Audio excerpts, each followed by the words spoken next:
Kalau kemana-mana kagak sama anak. Kebangetan betul. Kagak sama bini. Di sini Kang. Iya. Ayo kan ayo. Cari biar ntar Nyai omelin. Di sini beneran. Hah? Karena biasa apa teman di sini? Biasa nongkrong sama teman di sini enak banget ya. Di rumah anak aja tinggal. Tungguin sama gua. Dibagi duit kagak apa kagak jadi orang tua begitu. Biar tuh ngomelin bapak lu. Bener di sini beneran. Beneran. Terus masuk lo yuk. Mana bapak lu kagak? Mana aja nongol.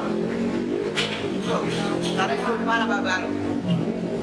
Kebangetan banget jadi orang tua, orang-orang anak Erwin, bini Erwin, kasih duit ke kalau mana-mana, ayah duit dewek aja, kagak inget sama anak, kagak inget sama bini, kebangetan banget. No, dia bapak lu no, bener no? Ya, nah bapak lu no lagi nongkrong no. Yuk kita datengin sana yuk, ya kita omelin. Yuk bapak lu kebangetan banget jadi orang, sama anak ada lupa, sama bini ada lupa jadi orang. Kebangetan banget ya, Nana! Masa Allah, lu ngapain nongkrong di situ lu? Nggak ngapain besok ke sini? Lalu ngapain di sini orang anak lu ngurusin lo? Sini dong. Bapak lu mah kebangetan banget bapak lu. Orang mah enggak, orang anak jangan begitu sama bini. Ditinggal begitu aja.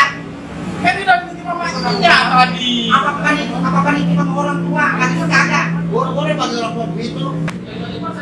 Lalu ngapain nongkrong di sini ngopi-ngopi enak-enakan? Lu lagi ngapain lu? Ajak-ajak si Supri. Makan ini ngopi di sini. Ya mau ngikut ya. Lu lagi ngapain lu? Ikut-ikutin lagi orang yang baru punya anak punya bini. Anaknya kesian dulu pulang ke sana dulu. Tapi temen-temennya Ya udah teman lu pertingan sama lu pertingan anak lu. kita mau bayarin kopi sama bayarin. Bayarin bagaimana gak usah, biarin. Lah kesian gitu kan berarti. Mendingan lu kasih anak lu anak udah kalau